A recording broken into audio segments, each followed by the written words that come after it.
자, 잠언 13장 22절에는 선한 사람은 자자손손에게 유산을 남겨도 죄인의 재산은 의인에게 주려고 쌓인다. 자, 22절에 보면은 하나님의 주권이 어떻게 역사하는지를 알 수 있습니다. 자, 죄인, 악인은 많은 재산을 쌓는데 그 재산이 결국은 자기에게 돌아가는 것이 아니라 누구에게 돌아갑니까? 의인에게 주려고 쌓인다. 그러니까 하나님을 경외하지 않는 사람은 자기가 실컷 많은 것들을 모은다고 해도 시간이 지나면은 하나님께서는 그 악인이 모아놓은 많은 것들이 누구에게 돌아가게 하냐면 의로운 사람, 하나님의 사람들에게 돌아가도록 하나님이 역사한다는 거예요. 물론 이것이 꼭 물질적인 데만 또 해당되는 건 아닙니다. 어떻게 보면은 의롭다 할지라도 평생 가난하게 살 수가 있어요. 의롭다 할지라도 가난하게 살 수 있습니다. 그러나 하나님께서는 22절을 보니까 선한 사람은, 그러니까 의로운 사람, 성경에서 선한 사람은 착한 사람이 아니라 의로운 사람이에요. 의로운 사람.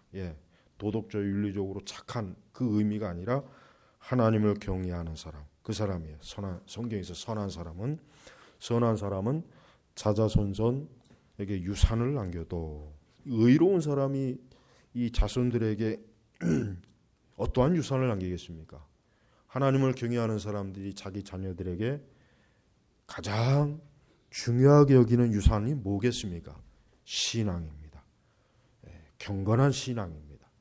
특별히 우리가 성경의 욥기에 보면은 욥이 어떤 사람이었습니까? 자기의 자녀들이 철저하게 하나님을 경외하도록, 혹시라도 자기의 자녀들이 죄를 범할까, 혹시라도 그 죄에 그대로 묻혀 지낼까, 굉장히 그 자녀들의 신앙에 신경을 많이 쓰는 욥을 볼 수가 있어요. 바로 그렇습니다. 욥은 자기 자녀들에게 많은 물질을 주려고 노력하는 모습은 안 보여요. 그러나 자기의 자녀들이 행여라도 하나님 앞에 죄를 지고 회개하지 않았을까 해서 자녀들을 일일이 다 하나님 앞에 바로 세우는 일에 힘쓴 것을 욥기 초반부에 볼 수가 있어요. 그러니까 하나님 그걸 굉장히 기뻐하셨어요. 자, 마찬가지로 선한 의로운 하나님의 사람들은 어때요? 자자손손 이 유산은 무엇보다도 영적인 유산이어야 되겠죠. 영적인 유산이 주어지지 않으면은 결국 자손들은 혹 물질적으로는 잘 산다고 해도, 혹 세상에서 그들이 대단한 사람이 된다고 할지라도 어떻게 되겠습니까? 결국 그들의 영혼은 멸망하는 것. 그들의 영혼은 결국 영원한 사망에 처하는 거예요. 그래서 의로운 사람은 단지 그 자손들이 육적으로 잘 살고 복되게 사는 게 그게 중요한 것이 아니라 그들이 과연 하나님을 잘 경외하는가, 하나님을 영원토록 사랑하는가, 하나님에 대한 신앙을 잘 가지고 있는가, 그게 굉장히 큰 관심사예요. 사실 모든 그리스도인들이 그러한 관심을 가지고 있어야죠. 근데 실제로 그게 굉장히 약합니다. 가장 나쁜 모습은 그리스도인일지라도 그 자녀들에게 세상적인 걸 풍성하게 주려고 애를 쓰지만 영적인 것은 전혀 신경을 안 쓰는 사람들이 많아요. 그건 굉장히 참 하나님 앞에 합당하지 못한 것이고, 그로 인해서 나중에 다가오는 결과는 어때요? 그 부모나 자녀들에게 굉장히 어려운 일, 고통스러운 일, 죄로 인해서 큰 괴로움을 당하는 일이 온다는 걸 꼭 알아야 돼요. 그래서 여러분, 우리는 우리의 자손들이 어떠한 유산을 받을까, 하나님이 기뻐하시는 것으로 저들이 풍성할 수 있도록 항상 기도해야 되겠고, 또 그들을 말씀으로 양육해야 되겠습니다. 죄악된 사람들은 자기 자신들에게 결국 물려주는 게 뭐겠어요? 죄악의 유산, 물질적, 육적 유산이에요. 그러나 그런 것들은 아무리 많다고 할지라도 실제로 그 자녀들에게 궁극적으로 도움이 되지 못해요. 결국 그거로 인하여 더 저들은 고통을 받겠죠. 괴로움을 당한 것입니다. 또한 23절에 보니까 가난한 자가 경작함으로 많은 소출을 낼 수 있으나 불의로 인하여 그것을 잃을 수 있다. 자, 가난한 자가 경작함으로 많은 소출을 낼 수 있으나, 그러니까 가난한 자가 부지런히 자기의 땅을 갈고 자기 일에 열심히 해서 어때요? 많은 것을 얻을 수는 있는데 문제는 자칫 불의로 인하여 그것을 이룰 수 있다. 그 복권에 당첨된 사람들 거의 대부분이 어떻습니까? 몇 년 안에 그 많은 돈을 다 탕진하죠. 그 많은 돈을 가지고 도박을 하고 엉뚱한 일에 많이 쓰다가 결국 나중에 돌아보면은 텅 비어 있는 거예요. 가정도 다 깨지고 자녀들도 다 타락하고. 그건 뭐예요? 많은 것들을 한순간에 얻었는데 그만 불의한 일로 인해서 그 모든 것들을 다 잃어버리는 거예요. 그래서 우리 성도들은 많은 것들을 혹 하나님이 주실 때 그걸 잘 관리해야 돼요. 혹 하나님께서 섭리 가운데 내게 많은 것을 주셨다면은 그것들을 어떻게 됩니까? 행여라도 불의한 일로 인해서 그것들을 잃어버리지 않도록, 그것들을 놓치지 않도록, 그로 인해서 오히려 그 이전보다 훨씬 더 하나님 앞에 좀 불경건하지 않도록 그렇게 조심을 해야 된단 말이에요. 그래서 여러분, 우리는 하나님이 주신 것이 적든 많든 우리는 그것들을 가지고 불의한 일에 쓰지 말아야 돼. 하나님이 기뻐하지 않는 일에 우리는 그런 것들이 소용되지 않도록, 내 것이 낭비되지 않도록, 오히려 반대로 뭐예요? 불의한 일로 하지 말고 예수님 말씀하신 것처럼 불의의 제물로 우리는 어때요? 하나님이 기뻐하는 일을 할 수가 있어요. 또 우리는 이러한 것을 통해서 하늘의 보화를 쌓을 수가 있습니다. 그게 지혜로운 거예요. 그렇지만 그걸 알지 못하고 그러한 일에 그만 생각이 없는 사람들은 그만 불의한 일로 다 잃어버려요. 마치 뭡니까? 예수님의 그 비유 중에 탕자의 비유 보면 둘째 아들이 어느 날 아버지한테 자기 자신의 몫을, 유산을 먼저 달라고 아버지한테 그런 요구를 했어요. 근데 원래 유대 법에 의하면 아버지가 살아있을 때 그 유산을 요구하는 건 대단히 그건 악한 아들이거든요. 굉장히 이것은 아주 큰 죄로 친단 말이에요. 근데 그 둘째 아들은 그 아버지가 뻔히 살아있는데도 그 재산을 나에게 주시오, 내 몫을 주시오 하고 그 재산을 가지고 다 어떻게 탕진해가지고 완전히 빈털터리가 됐잖아요. 바로 그거예요. 많은 것을 얻는데 뭐예요? 불의하게 외국에 가서 먹고 마시고 놀고 자기 육적인 타락하는 일에 그냥 흥청망청 쓰다 보니까 결국은 몇 년 새에 다 알거지가 돼갖고 이제 돼지들이나 먹는 그거 먹다가 아유, 내가 이래가지고 안 되겠구나, 내가 아버지 집에 가야지. 그때서야 정신 차리고 아버지 집에 갔단 말이에요. 그렇습니다.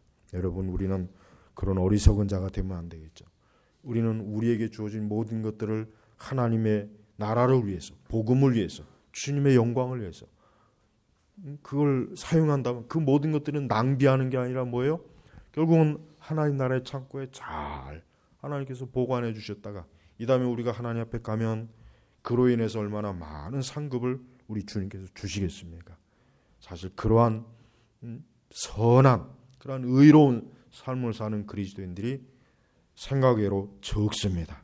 그래서 우리는 그러한 것들을 본받으면 안 되겠어요. 이러한 일들을 잘 감당하지 못할 바에는 그냥 가난한 게 좋아요.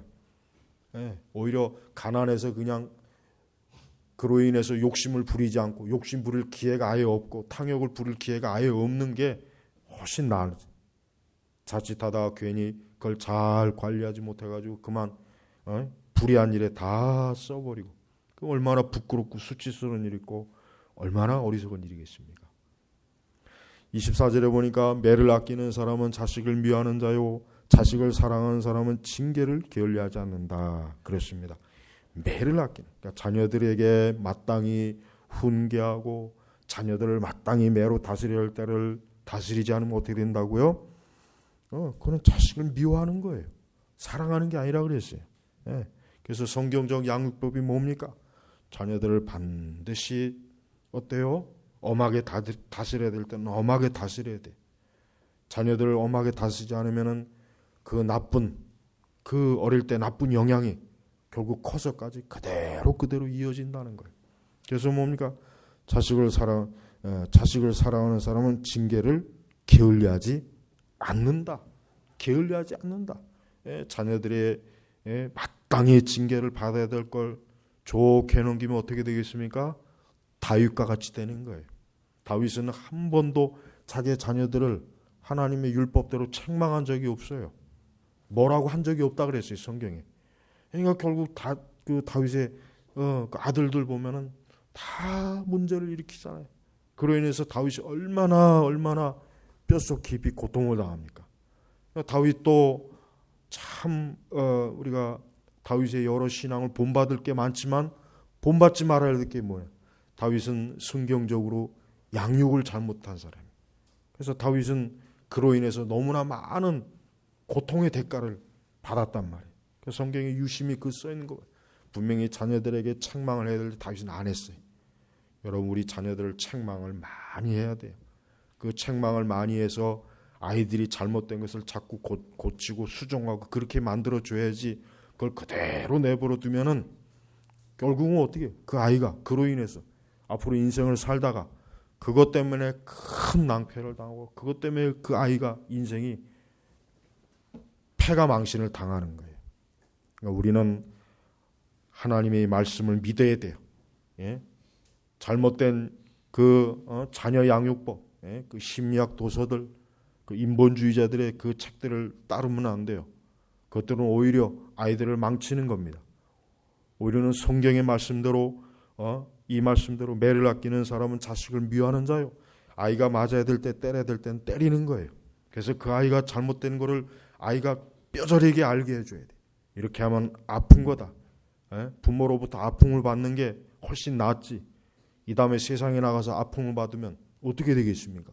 얼마나 큰 고통이겠어요. 그러니까 아이들을 어릴 때부터 잘 양육해야 돼. 엄하게 징계해야 돼요. 왜 그런지 아십니까? 우리의 자녀들도 결국은 아담의 자손이기 때문에 그래요. 우리 아이들이 천사가 아니에요. 우리 아이들이 아주 무결점의 의로운 자가 아니란 말이에요. 우리 아이들도 뭐예요? 죄인입니다. 우리 아들, 딸도 죄인이에요. 죄인. 이 아이들도 죄인이다. 이 아이들 속에서 죄성을 볼 줄 알아야 돼요. 인간이 전적으로 타락했기 때문에 아이들도 죄가 있는 거예요. 그런데 그 죄를 그냥 넘겨보지 말고 어떻게 해요? 그 죄에 대해서 반드시 징계하고 채찍하고 반드시 그 부분을 지적해서 아이들이 정신을 차리게, 그렇게 부모가 징계를 하면 아이들은 어때요? 점점 자라나가서 잘 바르게 자리를 잡고 있는 거예요. 오늘 우리 시대는 이 부모들이 자녀의 교육에 완전히 방치를 했죠. 자녀들을 잘 교육하지 않죠. 자녀들에게 잘 가르치질 않아요. 자녀들을 책망하질 않아요. 그러다 보니까 아이들이 어때요? 버릇이 없어요. 아이들이 버릇이 없고 예의도 없고 그냥 자기 마음대로 자기 멋대로. 근데 그 아이들이 이 다음에 크면 어떻게 해요? 성인이 되면 결국 그것 때문에 그 아이들은 자기 인생을 망치는 거예요. 세상에 나오면 자기 마음대로 할 수 있을 것 같습니까? 자기 마음대로 어떻게 세상을 살아요? 그렇게 못 살죠. 힘든 거예요. 우리는 하나님의 말씀대로 자녀들을 잘 양육하려면 이 말씀 그대로 매를 아끼지 말아야 돼요. 마땅히 아이들을 때릴 때 때리고 책망할 때 책망해서 아이들을 징계하는 것. 이게 바로 부모가 아이를 사랑하는 방식이라고 지금 가르쳐주는 거예요. 그래서 자식을 사랑하는 사람은 정말 그 자녀를 사랑한다면 징계를 게을리하지 않는다. 하나님을 경외하지 않으면 혼을 내야 돼요. 제일 먼저 하나님을 경외하지 않고 신앙에 바로 서지 않으면 아주 징계하고 혼을 내야 돼. 그건 제일 큰 죄예요. 하나님을 경외하지 않는 것만큼 큰 죄는 세상에 없어요. 그 죄만큼 더 이상 큰 죄는 이 우주 어디에도 없는 거예요. 그래서 아이들에게 제일 먼저 우리 그리스도인들은, 부모들은 아이가 하나님을 경외하지 않은 거, 하나님의 말씀에 불순종한 거, 하나님의 뜻에 따르지 않는 거, 하나님을 온전히 섬기려고 하지 않을 때 징계하고 거기에 대해서 반드시 책망을 해서 아이로 하여금 하나님을 두려워하는 걸 알게 해줘야 되고, 하나님을 공경하고 섬기는 것이 얼마나 중요하다는 것을 어때요? 일깨워줘야 돼. 일깨워지. 그래야 아이들이 그것이 어릴 때부터 그 마음과 생각 속에 들어가면은 커서도 그게 그대로 남아있기 때문에 절대 크게 벗어날 일이 없어요. 절대 벗어나지 않습니다. 그러니까 오늘 이 말씀을 잘 우리 모든 부모들 잘 명심하시기 바랍니다. 25절에 의인은 마음이 족하도록 먹으나 악인은 배를 줄인다. 의인은 마음이 족하도록 먹으나 악인은 배를 줄인다. 자, 이 말씀의 의미가 뭐겠습니까? 악인은, 즉 하나님을 경외하지 않은 악인은 아무리 많은 것들을 아는 것들을 움켜잡아도 허무한 거예요. 여전히 배가 고픈 거예요. 그렇게 많은 걸 가지고 있어도 아무것도 없는 것처럼 허무하고 허전하고 뭔가 텅 빈 거예요. 악인의 인생은 그거예요. 악인들이 아무리 돈이 많고 엄청나게 세상의 것을 가지고 있다고 해도 그들은 어때요? 늘 배를 줄입니다. 진짜 있어야 될 양식이 없어요. 진짜 있어야 될 생명의 양식. 생명의 양식이 없으니 당연히 배가 줄일 수밖에 없는 거예요. 그러나 의로운 사람, 하나님의 사람은 뭐예요? 마음이 족하도록 먹으나. 그렇습니다. 진정 하나님을 경외하는 사람은 하나님의 것으로 만족하는 거예요. 자족하는 거예요. 가난해도 자족하는 것이고 부유한 자도 자족할 수 있어요. 그러나 악인은, 불경건한 사람은 가난해도 배고프고 부자가 돼도 배가 고픈 거예요. 그러니까 악인에게는 늘 배가 줄여요. 항상 채워지지 않는 거예요. 그래서 악인은 미련해요. 그 채워지지 않는 것을 뭔가 많이 채워보려고 계속해서 뭔가 자꾸 채우려고 하는데, 그러면 그럴수록 더욱 심령은, 그 중심, 그 영혼은 허전하고 공허하고 비참하고 늘 외롭고 이게 한도 끝이 없는 거예요. 그래서 많은 하나님을 모르는 세계 유명 인사들을 삶을 보면은 결국 그들의 끝은 뭡니까? 배를 줄인 채로 죽는 겁니다. 미국의 그 유명한 하워드 휴즈, 엄청나게 많은 돈이 있었지만 죽을 때는 빼짝 말라가지고 아무것도 없이 고독하게 죽었어요. 여러분, 그게 바로 모든 악인의 최후의 종말이에요. 그러니까 우리 성도들은 하나님께서부터 주시는 것으로 만족하고 그것으로 기뻐하고 그것으로 배를 채우는 거예요. 그러니까 우리 그리스도인들은 근본적으로 먹는 양식이 틀려요. 마치 광야에서 이스라엘 백성들이 하늘에서 내리는 만나를 먹었잖아요. 만나를 먹었다. 그건 뭘 의미하냐면 하나님의 백성들이 진정으로 하나님의 백성들이 배를 채우는 건 뭐예요? 하나님의 말씀입니다. 하나님이 주시는 거예요. 그걸 채우고 난 다음에 그 다음에 우리는 세상 것을 취해도 전혀 문제가 없지만 하나님의 것으로 채워지지 않는 이상은 세상의 모든 걸 다 채워넣어도 인간은 못해요. 공허하고 텅 비고 아무것도 없어. 아무것도. 그러니까 하나님이 없는 인생은 평생을 배를 굶주리고 평생을 공허하게 살다가 결국 비참하게 그냥 종말을 맞이하는 거예요. 그건 불행한 거예요. 그것만큼 불행하고 저주받은 게 없습니다. 그러니까 절대로 우리는 하나님 믿지 않는 사람의 그 잠깐 동안의 화려함, 그거 불화할 필요가 없어요. 그 화려함은 하나도 불화할 게 없어요. 그 화려하면 화려할수록 그들은 더 비참해지는 거예요.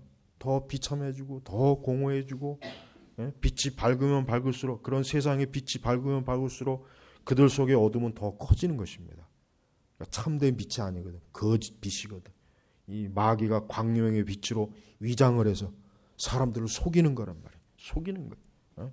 그러니까 의인은 마음이 족하도록 먹으나 악인은 배를 줄인다. 이게 얼마나 참 탁월한 말씀이에요.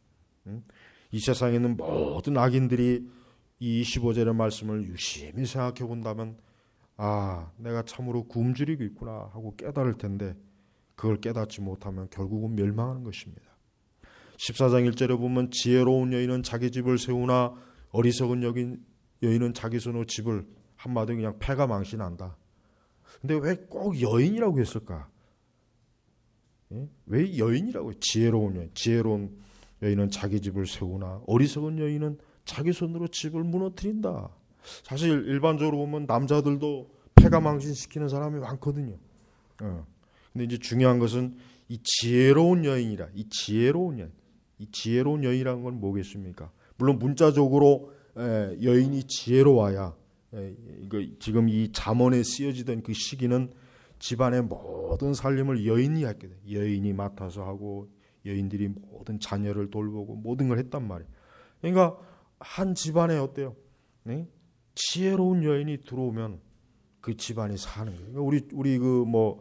우리 한국 전통에서도 집안에 며느리가 잘 들어와야 뭐 집안이 잘 된다, 이제 그런 말을 해요.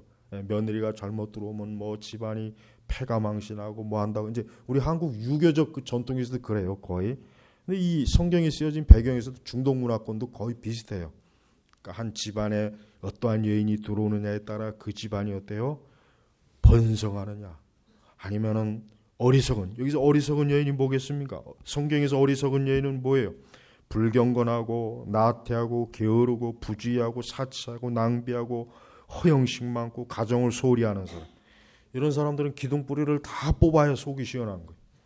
기둥뿌리를 다 뽑아서 완전히 집안을 멸망을 시켜놔야 그게 속이 시원한 여인이. 이런 여인을 들어오면 진짜 그 집엔 소망이 없어요. 소망. 근데 성경에서 제일 지혜롭지 못한 여인은 저는 하와예요. 하와.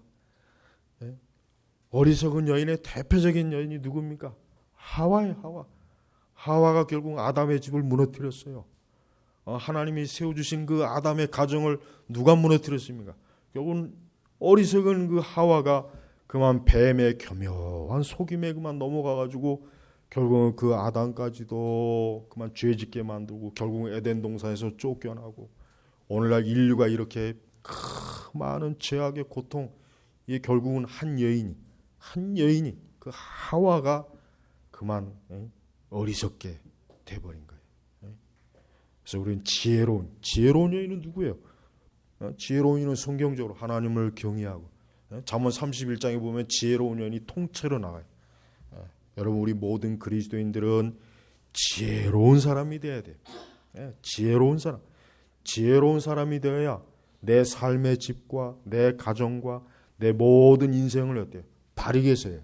그러나 우리가 어리석은 여인이 되면, 우리가 나태하고 게으르고 불경건하고 불순종하고 허영심과 자만심과 교만이 많으면 내 인생의 집이 그냥 폭삭 무너지는 거예요. 폭삭 무너지는 거예요.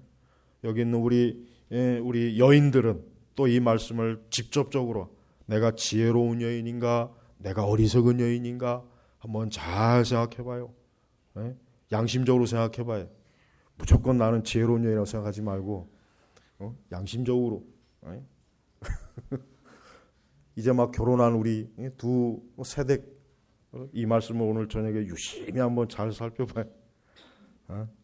됐습니다. 우리는 항상 하나님의 지혜가 있어야 우리의 집, 우리의 가정, 우리의 삶의 집이 든든하게 세우는 거예요.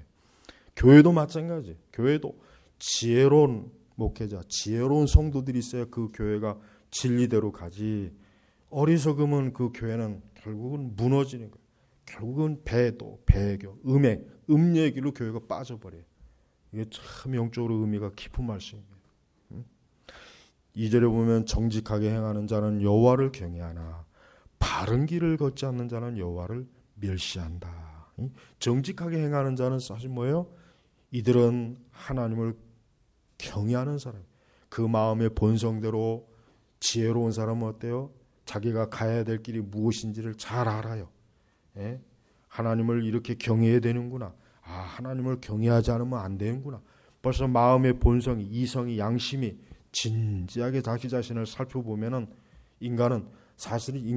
사람은 하나님께서 주신 그의 이성과 양심에 의해서 분명히 정직하게만 본다면 이 사람은 누구나 다 바른 길로 가야 되는 걸 알게 돼 있습니다. 누구나 다 그래. 그래서 여러분 학교 다닐 때 도덕시험 다 100점 맞잖아요. 도덕시험에서 80점 맞은 건 바보야. 그건 진짜 바보야. 거의 한두 개 틀리면 인간의 양심과 보편적 이성은요, 바른 길로 가야 되는 걸 알 수 있어요. 알지만 그 의지가 타락했기 때문에, 본성이 타락했기 때문에 알아도 안 가는 거예요. 알아도 안 가는 거예요. 그러니까 하나님의 심판을, 그래서 하나님의 심판이 정당한 겁니다.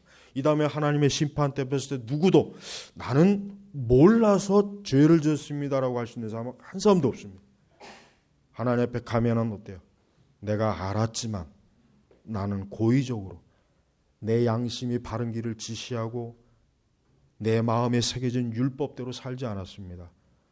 하나님 앞에 이실직고하게 돼 있어요. 그러니까 자기 스스로 자기 죄를 쏟아놓게 돼 있단 말. 자기가 나는 죄인입니다라고 고백하게 돼 있다는 거예요. 이 다음에 하나님 앞에 가면은 그게 바로 어때요? 오늘 말씀처럼 정직하게 행하는 자는 여호와를 경외하나 바른 길을 걷지 않은 자는 여호와를 멸시한다. 이 바른 길을 걷잖아요. 왜 안 걷어요? 바른 길을 몰라서 안 걷는 게 아니에요. 알아도 안 걷는 거예요. 알아도 안 걷는 거예요. 그래서 멸시라는 말을 그래서 쓰는 거예요. 몰랐으면 멸시란 말을 쓰질 않아요. 알지만서도 자기 마음의 양심과 의지가 알아도 일부러 굽은 길로 찾아가는 거예요. 죄의 길로 가는 거예요. 그러니까 결국 하나님을 멸시하는 게 멸시예요. 고의적으로 멸시하는 거라. 멸시하는 거예요. 얼마나 이게 참 무서운 말씀입니까? 그래서 우리는 우리의 마음이, 특별히 우리 그리스도인들은 하나님의 진리의 말씀으로 우리의 양심을 잘 비춰보면은 그릇된 것과 그릇되지 않은 것을 잘 분별할 수 있어요. 우리 그리스도인들은 말씀에 빛이 있기 때문에 특히 더 우리는 어때요? 그릇된 것과 이 바른 길과 옳은 길에 대해서 잘 알 수가 있단 말이에요. 그러니까 우리는 핑계댈 수가 없는 거예요. 우리는 더더욱 하나님 앞에서 몰랐습니다라고 할 수가 없는 거예요. 또 3절에 보면은 어리석은 자는 교만하여 입으로 매를 자초하나 지혜로운 자의 입술은 자신을 보호한다. 예. 어리석은 자는 교만하여 입으로 매를 자초하나. 그 광야 이스라엘 백성들 보면은 하나님을 원망하니까 하나님이 그때마다 이스라엘 백성들을 크게 하나님이 진노하죠. 예. 그들의 입술에서 하나님을 원망하고 하나님의 일꾼을 원망하니까, 모세를 원망하니까 하나님께서 그들에 대해서 굉장히 많이 진노하세요. 그러니까 자기 스스로 결국 뭐예요? 매를 자초하는 거예요. 예. 그러니까 어리석은 사람은 자기 스스로의 말에 결국은 자칫하면 스스로 자기 자신이 매인다는 걸 그걸 모르고 깨닫지 못하고 그만 어때요? 입으로 매를 자초하는 거예요. 그러나 지혜로운 자의 입술은 어때요? 자신을 보호한다. 이 지혜로운 사람, 하나님의 말씀이 풍성하게 있는 사람은 신중합니다.